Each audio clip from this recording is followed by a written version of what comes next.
Chris Majeski, our family pastor, introduced us to an exercise that we've been using regularly during our staff meetings. We found it very, very helpful. And since then, I've actually taken it and used it on a regular basis in my growth group and also in my men's triad. And Chris is going to be doing some teaching on this, and I think you're going to find it really interesting and really helpful. And so check it out. Hi, so this exercise is called a check-in exercise, an emotional check-in. This actually comes from the Crucible Project, which is a ministry that I'm involved with. Dave is as well, several other of our men here at ACC, and actually they have a women's version as well. We've got a number of women who are involved with this ministry as well. It's all about emotional and spiritual well-being, and so great ministry, and appreciative of them letting us use this material and help equip you with it. So we believe that feelings are a part of the way God made us, that emotions are actually part of our spiritual lives. And actually, emotions can lead us to deeper connection. Emotions allow us to connect with ourselves. In fact, many Christians, I believe, have a distrust of their emotions. They live their lives from the neck up, just in their heads. They're not allowing themselves to really feel and embrace their emotions.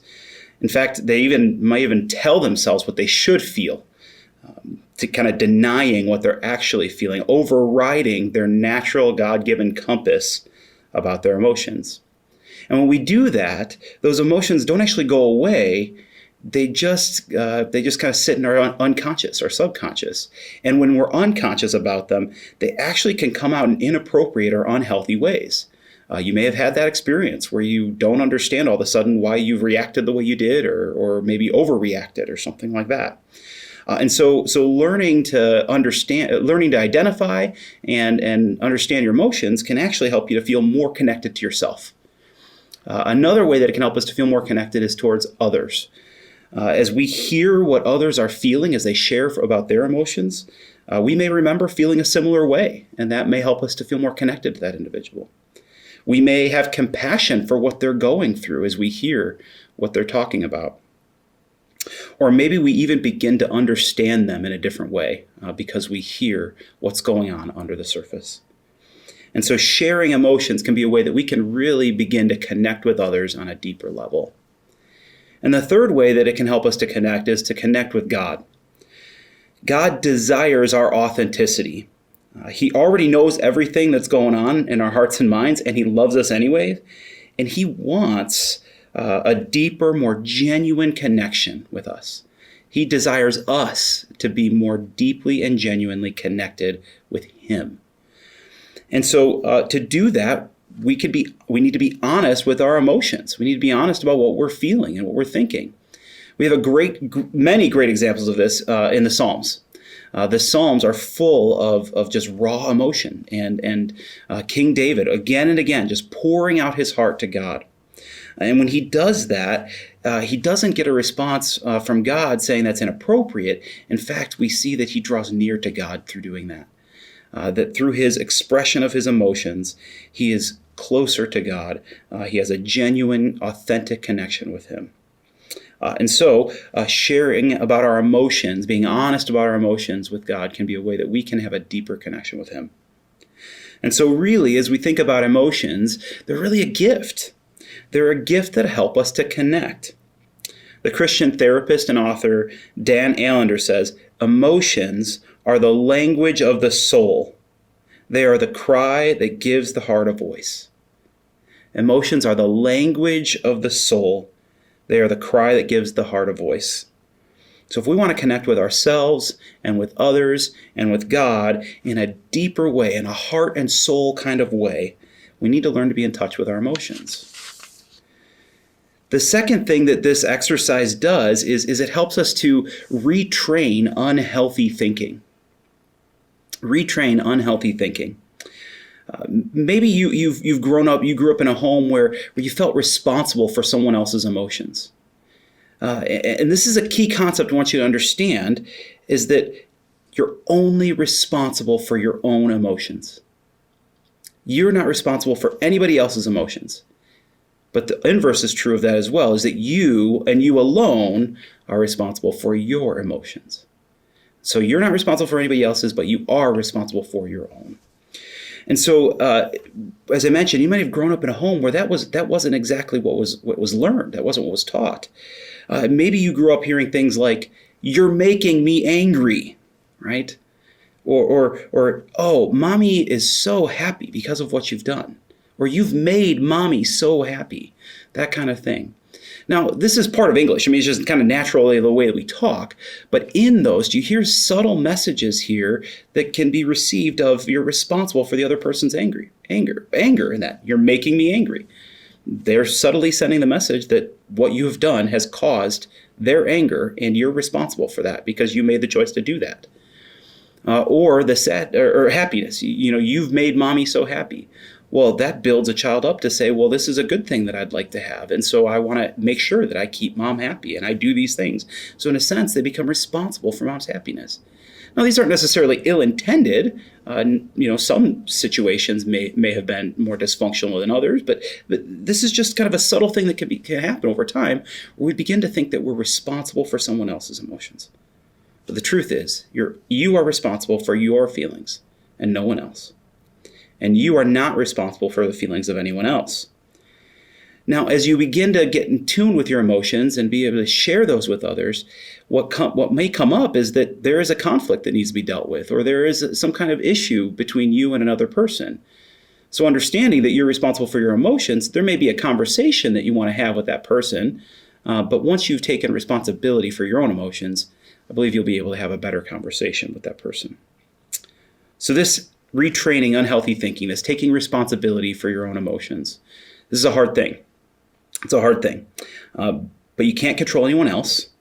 And you're responsible for yourself and your own choices. And so this exercise will help you to develop that muscle of taking responsibility for your own emotions. So enough about why we do this. Let's talk about how we do it. So we believe that our feelings kind of live in our body, like we feel them in our body. And actually, sometimes our body knows what we're feeling even before our mind does. Many of us have lived a life that's disconnected from our feelings.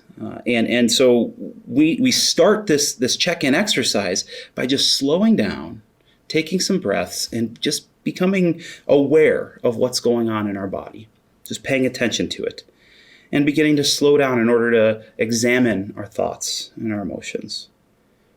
And as we do that, then we move into considering the 6 core human emotions. We use the acronym SASHET for that, SASHET. And so those 6 human emotions are sad, which is a feeling of connectedness to loss. There's some kind of grieving of some kind of loss. Angry, being blocked from something you want, or a need to set a boundary, that there's somebody who is maybe violating or mistreating, and so we set a boundary to say that's not going to happen anymore. That's enough. So anger. Scared, a response to some kind of threat or danger. And I like to think of scare or fear as the instinctual part of us that's warning us that there's some kind of danger. It's just kind of instinctual. It's not a bad thing. It's just it's there to keep us safe, right? I also like to then happy. I think of this as a sense of joy, a sense of well-being. Glad, we might use the word glad. The next word is excited, and it's a sense of eagerness, of anticipation, expectancy, hopeful about the future. It's looking forward to something that is going to happen. And then tender, the last one. Tender is caring, a sense of connectedness with others. It may involve compassion or gentleness or kindness. And tender isn't necessarily romantic or love-oriented. It's just a sense of connectedness. And so it's totally appropriate for, in a non-romantic way, for one person to feel tender towards another person. All you're really saying is, I connect with your story. I connect with what you're going through. And so you begin to slow down, examine your body and become aware of it. And then we go into this, examine the 6 core emotions, which of those you're feeling. And you begin by choosing some of those that you're feeling. Which ones are you feeling at that moment? And it's important to understand that you can feel multiple things. And you might feel multiple even conflicting things. Like you might feel scared, but then also feel excited. I find that those often go together. If there's a new opportunity that I've got, I might feel scared because it's unknown, but I also might feel excited because it's something that is a new opportunity and there could be good that comes from it. Or you could actually feel sad about something and happy at the same time. Kind of bittersweet, we might describe that, right? So you can feel multiple emotions about the same thing. You can feel multiple emotions all at once, and you can even feel what would seemingly be conflicting ideas. And so you begin by identifying those and then sharing those emotions, speaking those out when it's your turn to share, and then you give a brief context for that. We typically do about 2 to 3 minutes. And so you would do well to distill your thoughts down and keep your context brief. You're sharing that emotion and then whatever is causing you to feel that. A couple other pointers in doing this exercise. When you check in, I invite you to make I statements. Avoid using we or you. This helps us to take responsibility for our own actions and feelings. As Americans, we often refer to ourselves by another pronoun. Often we use the word you. So an example, when you have a hard day at work, you take it out on your wife. Maybe a man is sharing this in a group of other men and saying this, and it's a situation that he wants to help them understand about his emotions and what he's feeling. But you notice he said you. When you have a hard day, you take it out on your wife. Instead, if he said, when I have a hard day, I take it out on my wife. Do you hear the difference? There's a distinct difference between those two statements. When we say you, it keeps the responsibility out there to those other people. When we say I, it's fully staying with me. And others might connect with that and resonate with that, and they may feel tender about that. But using I statements allows us to keep responsibility with ourselves. Another pointer is do not speak during another person's check-in. We call this no crosstalk. We want to give somebody the floor to have that time for themselves and themselves alone. And so we don't speak during their check-in. We give them our full attention. But there may be a time where something resonates with you, and you can just indicate that by just kind of raising your hand, like saying, yeah, me too. I relate to that, right? And that's appropriate to be able to express that, just not using words to interrupt.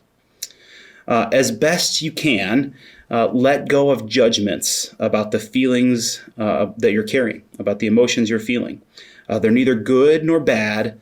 They just are. Remember, emotions are a gift from God. And so there's oftentimes people look at these and say, sad, angry, scared, those are the bad ones, or those are the negative emotions. And then happy, excited, tender, those are the good ones. Those are the positive ones. And I invite you to just let go of that and just recognize them as emotions. They just are emotions. They're not negative. They're not bad. Now, we may think that sad, angry, scared are uncomfortable, or maybe they're even more difficult to navigate. But there's nothing inherently bad about them or inherently wrong about them. And so I invite you to just recognize them as emotions and allow yourself to feel those things. And also invite you to avoid modifiers. Sometimes we may say, I'm a little sad, or I'm a little angry. And when we do that, what we're indicating is really that we're not okay with that emotion, that we don't really want to feel that, and we don't like it, or that we shouldn't feel it. There's shame about feeling it. And so I invite you just to let go of those modifiers, not use modifiers as best you can. That may take some practice. And just allow yourself to just own those emotions. This exercise is intended to be a safe place for you to identify and own those emotions. So what we'd like to do now is to give you a chance to see this in action. And so a couple of my coworkers, some of the pastors here at ACC, we're going to model this for you. All right, so we're going to model a check-in now. And so, as I mentioned, we'll begin with just closing your eyes and slowing down, deepen your breathing. So I invite you just to take a few deep breaths.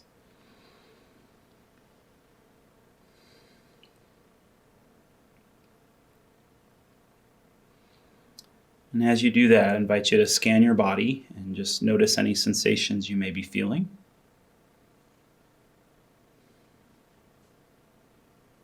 And just begin to wonder about what your body may be communicating to you about your emotions.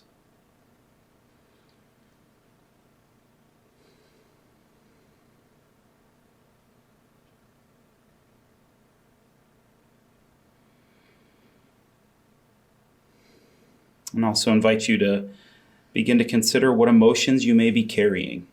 So consider, are you feeling sad? You might feel that as a tightness in your chest or your neck. You might feel like you're all choked up. Are you feeling angry? You might experience that as a tightness in your shoulders, your neck and jaw. Are you feeling scared? You might have a queasy feeling or an unsettledness in your stomach or butterflies in your stomach. Are you feeling happy? You might feel warmth in your face or in your upper chest. It's often where happiness is located. Are you feeling excited? You might feel tingling or energy in your extremities or just a sense of, I want to get up and go. You feel excited.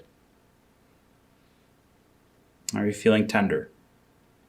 It feels like an openness or a softness in your upper chest and in your heart.